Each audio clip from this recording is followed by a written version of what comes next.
বলছিলাম যুবরাই লড়বে, যুবরাই করবে।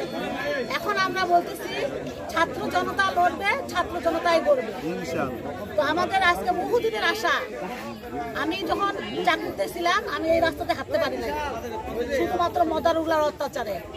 এই মদারুর অত্যাচারে আমি চাকরি বাদ দিয়েছি, যে এই রাস্তা আমি যাইতে পারি না। আজকে যখন আমি কাউন্সিলর, আমি আসতেছি, এখানে হাজারো মহিলা আমার কাছে অনুরোধ করতেছে, আমরা এই মদ ঘাটি আর চাই না, আপা আপনি এটার ব্যবস্থা করেন। আমাদের অনেক দিনের ইচ্ছা।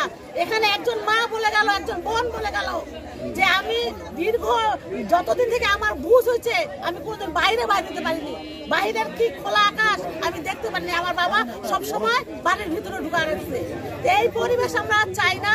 যদি জলিল ভাই আমাদের কথা সহমত না হয়, তাহলে আমরা ছাত্র জনতা আমরা আবার একটা সমাবেশ হয়ে আমরা ডিসি স্যারের কাছে যাব এবং এখানে আমরা কোনো মদঘাটি হইতে দিব না।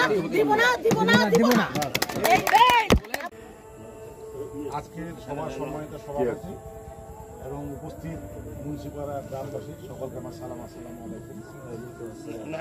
আমরা আপাতত এখানে একটা প্রেক্ষাপটে হঠাৎ করে দেশের একটা জিনিস পুরো দেশটাই যেমন উলটপালট ছিল। আমি আসে শুনেছি যেদিন এটা স্থাপিত হয়, যেদিন এটা শুরু হয়, সেদিন এই আশেপাশে কোনো মানুষজন ছিল না। কিছু করতে আসি না, আসলে আমাদের মনের কোনো ক্ষোভ, অনেকে অনেক রকম কথা বলতে চাচ্ছে, হয়তো সময় নাই, আবার 2-4 কথা বলবে।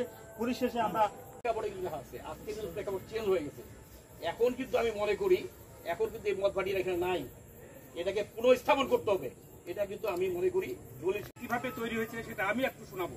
আমি জানি এই জমির দাতা হচ্ছে আমার চাচা, আমার চাচার বড় ভাই হচ্ছে আমার বাপ হচ্ছে এই বংশের সবচেয়ে বড় সন্তান। এইখানে এটা প্রতিষ্ঠা হয়েছে একবার 1900 হয়েছে। এখন এখানে সম্পূর্ণটা নির্ভর করবে জলিল ভাইয়ের উপরে। জলিল ভাই যদি মনে করে যে না এই ব্যবসাটা আমাকে এখানে করে খাইতে হবে, তেমন না।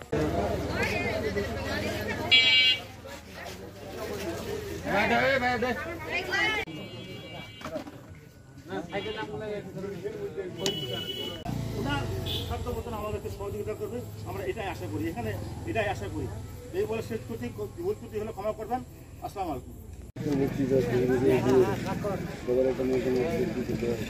সেই এলাকার চতুর্পাশে কোনো বাড়িঘর থাকবে না, কিন্তু আমাদের বাকি আছে